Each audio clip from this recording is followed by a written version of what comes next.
I flew back to LA 3 days later. My mother cried.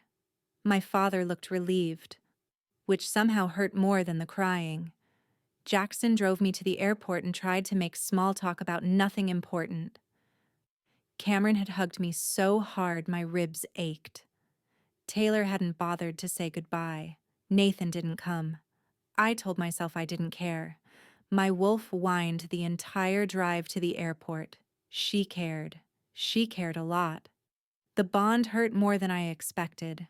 Like a rubber band stretched too far, constant tension in my chest that wouldn't ease. I tried to ignore it, focused on my phone, my music, my chemistry notes. Anything but the ache that got worse with every mile between us. Becca picked me up from LAX, took one look at me, and said, "You look like shit." "Thanks," I said flatly. That's exactly what I needed to hear. "What happened?" "You were only gone a week." She loaded my bag into her beat-up Honda. "Did someone die?" "Something like that." I got in the passenger seat. "Can we not talk about it?" "Sure," she said. But she kept glancing at me during the drive back to our apartment building. Becca lived 2 floors down from me. We'd met freshman year in Chemistry 101 when I'd corrected the professor's equation on the board, and she'd laughed so hard she snorted. We'd been friends ever since, mostly because she never expected me to be anything other than what I was. "You really do look terrible, though," she said when she pulled up to our building. "Are you sick?" "No." "Yes. Maybe." The bond felt like sickness, nauseous and feverish and wrong. "Just tired." "Okay," she said, clearly not believing me. "But if you need anything—" "I know. Thanks." I hauled my stuff upstairs. My apartment was exactly as I'd left it. Small, cluttered with textbooks and lab reports, my tiny kitchen stacked with instant ramen and coffee supplies. Home. This was home. Not the pack house. Not my parents' place. Here. So why did it feel wrong? I unpacked mechanically. Laundry in the hamper, toiletries in the bathroom, laptop on the desk. Then I sat on my bed and stared at the wall. The bond tugged. Insistent. Uncomfortable. Missing him even though I barely knew him. My phone buzzed. "Nathan, let me know when you land safely." I stared at the text. He'd sent it 6 hours ago, right when my plane would have landed. I hadn't checked my phone, hadn't thought about it. Now it was nearly midnight and he was probably worried, or angry, or something I couldn't identify. Me. I'm back. Safe. 3 dots appeared immediately, then disappeared, then appeared again. Finally. Good. Sleep well. That was it. No, I miss you. No, we need to talk. Just good. Sleep well. Professional. Distant. Exactly what I'd asked for, wasn't it? Space. Time to think. So why did my chest hurt worse? I didn't sleep well. The bond kept me awake. A constant low-level discomfort that made it impossible to settle. My wolf paced. I could feel her agitation like it was my own. At 3 a.m. I gave up and started studying. Finals were in 2 weeks. I needed to focus. Classes resumed on Monday. I threw myself into them with an intensity that probably wasn't healthy. Organic chemistry, advanced biochemistry, physical chemistry lab. Problem sets and equations and reactions I could predict and control. Nothing like emotions. Nothing like mate bonds that ached across state lines. "You're being weird," Becca said one afternoon in the campus coffee shop. We were both supposedly studying, but she kept watching me over her laptop. "Weirder than usual, I mean." "I'm fine." "You've had 3 panic attacks in lab this week." "Those weren't panic attacks." "You couldn't breathe and your hands were shaking." "That's just stress." Becca closed her laptop. "What happened when you went home?" I didn't answer. Couldn't figure out how to explain it. My mate is the alpha. I'm supposed to be Luna. Everyone thinks I'm broken. I ran away. Take your pick. Alex, Becca said gently. You know you can talk to me, right? I know. I did know. But talking required identifying what I felt, and I still couldn't do that. The ache in my chest. Was it sadness? Regret? Just the physical manifestation of a supernatural bond? I just need to get through finals. Then I'll figure things out. But finals got harder instead of easier. The bond got worse. Some days the ache was background noise. Other days it was all-consuming, making it impossible to concentrate. I messed up a lab practical because my hands wouldn't stop shaking. Got a B on a quiz I should have aced. Started having trouble sleeping, which made everything worse. Nathan texted occasionally. Simple things. How are your classes? Did you eat today? Get some sleep. I responded with equally simple answers. Fine. Yes. Trying. We were so polite. So careful. Like strangers instead of mates. 2 weeks later, I was sitting in the exam hall for my organic chemistry final. 3 hours, 30 questions. Synthesis problems and mechanism predictions and spectroscopy analysis. Normally, this was my favorite kind of test. Pure logic, clear answers. But today, my brain felt like static. The bond pulled, hard, harder than it had in days. I pressed a hand to my chest, trying to breathe through it. The girl next to me glanced over. I forced myself to focus on the test. Question 1. Propose a synthesis for the following compound. I stared at the structure. Benzene ring, hydroxyl group, methyl substituents. Should be easy. I knew this. Why couldn't I think? The bond pulled again. My wolf whimpered. Something was wrong. Not with me. With him. I could feel it through the bond. Stress, worry. Something sharp and urgent. Was he okay? Was the pack okay? I picked up my pencil, forced myself to write. Synthesis pathway. Reagents. Conditions. The words came out mechanical, automatic. I finished question 1, question 2, 3. By question 15, the ache had spread to my shoulders, my neck, tension headache building behind my eyes. I kept writing. Question 20, 25, almost done. The bond pulled so hard I gasped. Several people looked at me. The proctor started walking over. I shook my head, waved him off, bent over my paper. Question 30, final answer.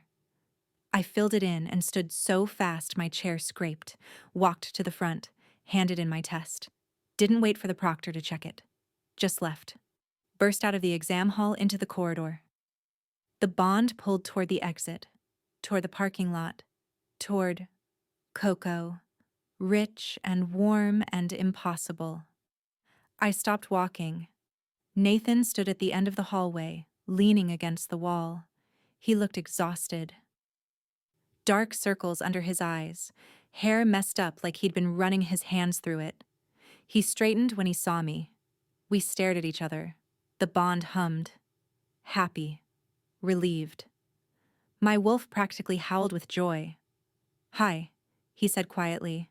Hi, I replied. My voice came out rough. When was the last time I'd actually spoken out loud? This morning? Yesterday?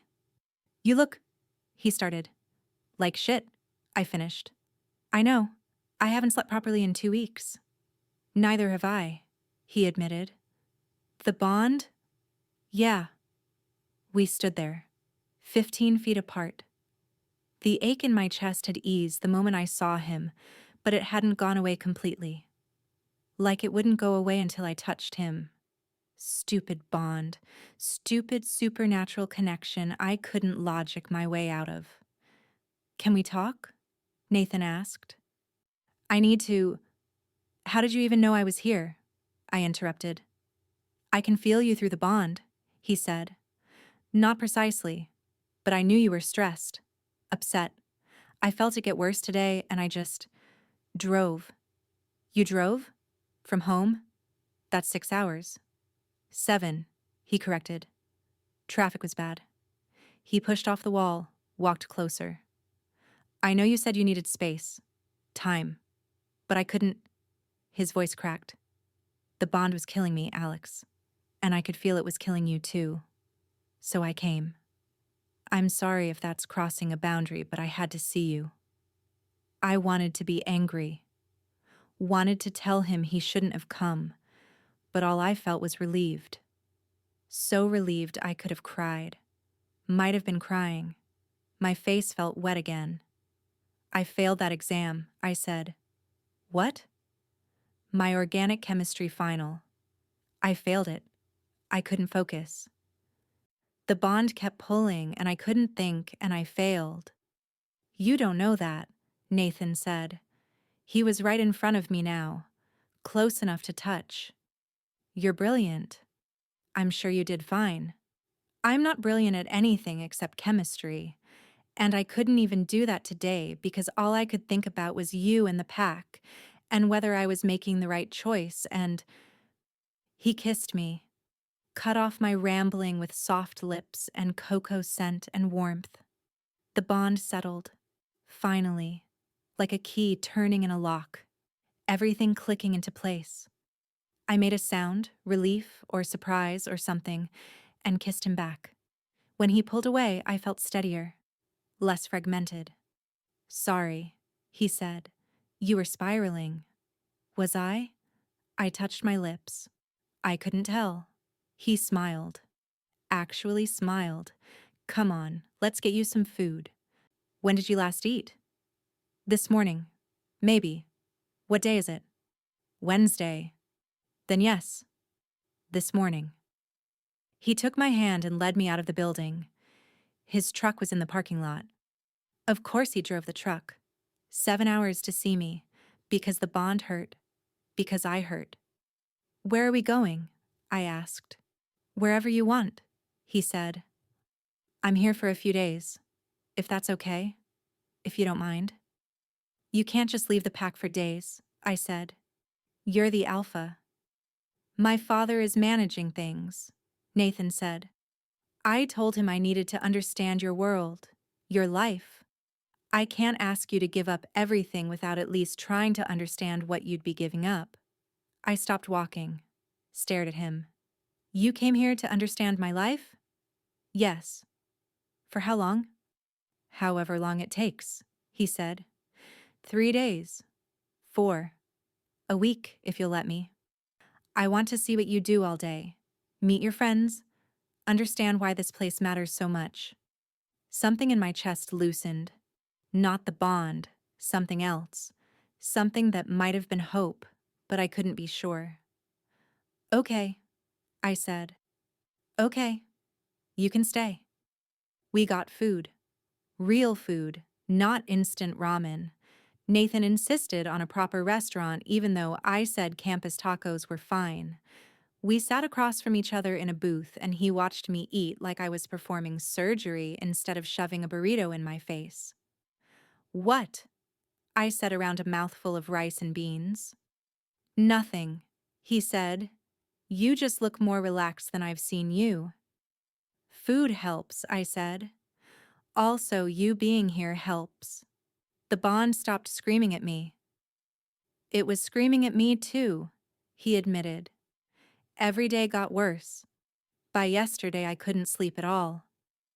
Just felt you being stressed and couldn't do anything about it. Is that normal? I asked. The bond being that intense? For new mates, yes. Especially when we're apart. He leaned back. It'll ease eventually, once the bond settles, but right now it's demanding we stay close. How long until it settles? Weeks, months maybe. Depends on the couple. I processed that. Weeks or months of this ache if we stayed apart. That didn't seem sustainable. So what do? We figure it out, Nathan said. Together. Like I keep saying. He reached across the table, took my hand. I was wrong to push you, to expect you to just drop everything and be Luna. That wasn't fair. You're an alpha, I said. Alphas need Lunas. I'm your mate before I'm an alpha, he said. And you need to finish school. Need to have your life. I should have respected that. I didn't know what to say. My throat felt tight again. Good tight or bad tight? Still couldn't tell. The next few days were strange. Nathan stayed in a hotel nearby but spent most of his time with me. He came to my morning classes, sat in the back of the lecture hall like an enormous, attractive, completely out-of-place wolf among college students, walked me to lab, waited outside while I did my experiments. This is weird, Becca said on day 2. We were setting up a titration and Nathan was visible through the lab window, sitting on a bench with his laptop. Is that your boyfriend? Since when do you have a boyfriend? It's complicated, I said. He's visiting. For 3 days? That's not visiting. That's moving in. She glanced out the window. He's hot, though. Like, concerningly hot. Does he have a brother? He's an only child. I focused on my measurements. Precise volumes. Careful additions. This I could control. And it really is complicated. Complicated how? I didn't answer. Couldn't explain the mate bond to a human. Couldn't explain pack dynamics or Luna expectations or any of it. So I just said, we're figuring things out. That night, Nathan made me dinner in my tiny apartment. Well, he tried. My kitchen wasn't built for someone his size. He kept hitting his head on the cabinet and knocking things over. I watched from the couch, amused despite myself. You don't have to cook, I said. I have ramen. You can't live on ramen, he said. It's not nutritionally complete. It has all the major food groups, carbs, sodium, regret. He laughed. Actually laughed. Humor. I didn't know you did humor. I'm hilarious, I said. You just can't tell because of my face. He brought over pasta, slightly overcooked but edible, and sat next to me. Tell me about your research, he said. What? Your research. You mentioned pharmaceutical development. What exactly do you want to do? I blinked. No one ever asked about my research. Not my family. Not most of my classmates. I want to develop better anxiety medications, I said slowly. Current options have too many side effects. Weight gain, sexual dysfunction, emotional blunting. I want to create something that targets the anxiety response without affecting everything else. Because of your alexithymia? He asked. Partly, I admitted. Most anti-anxiety meds would make my emotional blunting worse, but also just, people deserve better options. Better treatment. Nathan nodded. That's incredible, really. You could help thousands of people. Or I could fail completely and end up working for a company that makes diet pills, I said. But yeah, that's the dream. Show me, he said. Show you what? Your work. Your notes. Whatever you're working on. I want to understand. So I did. Pulled out my research binder. Showed him molecular structures and synthesis pathways and mechanism predictions. He didn't understand half of it. Why would he? He studied business. But he listened, asked questions, looked at me like what I was saying mattered. You're passionate about this, he observed. Am I? I thought about it. I guess. It's the only thing that makes sense to me. Chemistry follows rules, predictable rules, unlike people. People follow rules too, he said. Just more complicated ones. Exactly. Too complicated. On day 3, Nathan got a call. Pack business. He stepped onto my tiny balcony to take it, and I could hear his voice through the glass. Tense, worried. When he came back in, his face was tight. Problem? I asked. Maybe, he said. One of our Border Patrol wolves called in sick. Fever, confusion, emotional instability. That doesn't sound like a normal cold, I said. It's not. It came on suddenly. He was fine yesterday. Nathan sat down heavily. I should go back, but I don't want to leave you. Go, I said. Your pack needs you. I'll come back, he promised. After I handle this. Nathan, I made myself say it. You don't have to come back. This was nice, but nothing, he interrupted. This isn't over. We're not over. I'm coming back. Before he could leave, though, Becca knocked on my door. Alex, you here? I need... She stopped when she saw Nathan. Oh, sorry. Didn't mean to interrupt. It's fine, I said. What's wrong? She looked pale, shaky. I think I'm having a panic attack. Can't breathe right. Everything feels wrong. Nathan glanced at me. I stood up. Come in, sit down. I guided Becca to the couch. Her breathing was rapid, shallow, hands trembling. Classic panic attack symptoms. Becca, look at me. Count with me. 4 in, hold 4, 4 out. Can't, she gasped. Too fast.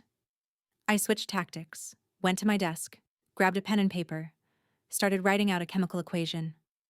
Becca, tell me what this is. Look at the structure. She focused on the paper, breathing still fast but slightly slower. That's benzene. Good. What else? Hydroxyl group, on carbon 2. Right. Now how would you synthesize this? She stared at the structure. Her breathing slowed more. Friedel-Crafts alkylation? No, wait. That would give wrong positioning. Try again. Nitration, reduction, diazotization. She kept talking through the synthesis pathway. Her hands stopped shaking. Her breathing normalized. 5 minutes later, she was calm. How did you do that? Nathan asked quietly. Distraction, I said. Give the brain something else to focus on. Something logical. It interrupts the panic cycle. Becca looked at me. That actually worked. I feel better. Good. Now go drink some water and take a break. You're probably studying too hard. After she left, Nathan turned to me with an expression I couldn't read. That was amazing, he said. It was just chemistry, I said. No, he said. That was you using your brain to help someone. Your analytical mind. Your ability to stay calm. That's exactly what Aluna does. I frowned. Aluna calms panic attacks with chemistry homework? Aluna helps pack members through crisis, he corrected. However she can. Using whatever skills she has. You just did that.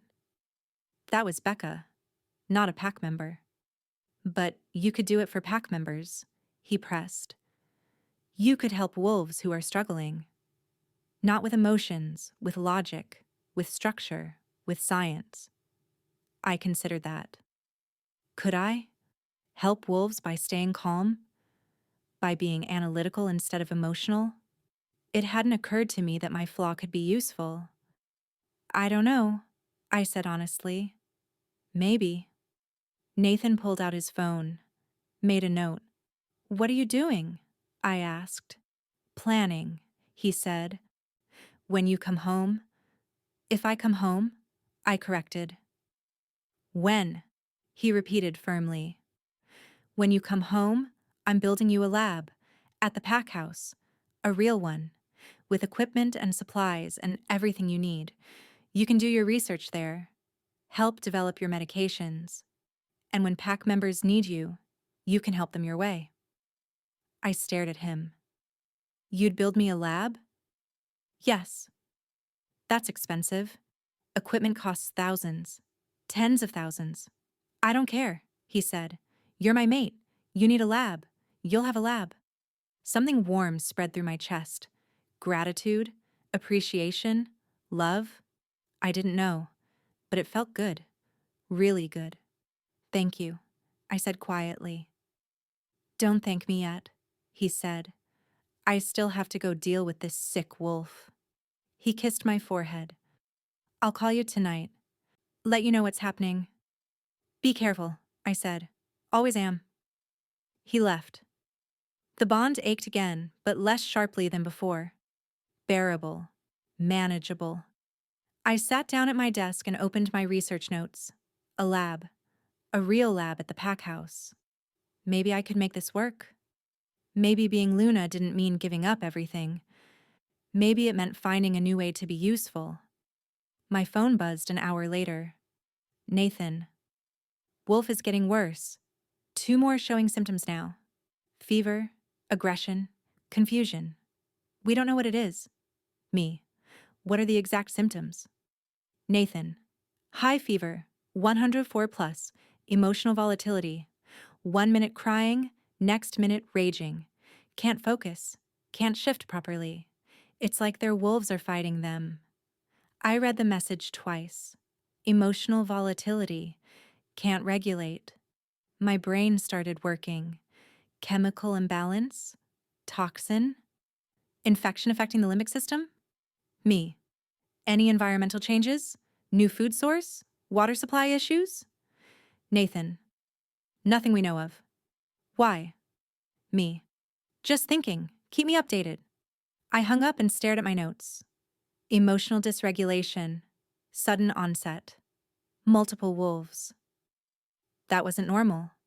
That was a pattern. And patterns meant something was wrong. Something deliberate. My wolf stirred uneasily in my head. And for the first time since leaving the pack, I wondered if maybe they needed me after all. Not as an emotional Luna, but as someone who could see what others couldn't. Someone who stayed calm when everyone else panicked. Someone who understood chemistry. And chemistry, I was starting to realize, might be the key to everything. Be honest. Do you think this wolf sickness is random, or is someone targeting the pack? Don't leave without subscribing. Episodes come out every day, and trust me, you'll want to stay for the next one.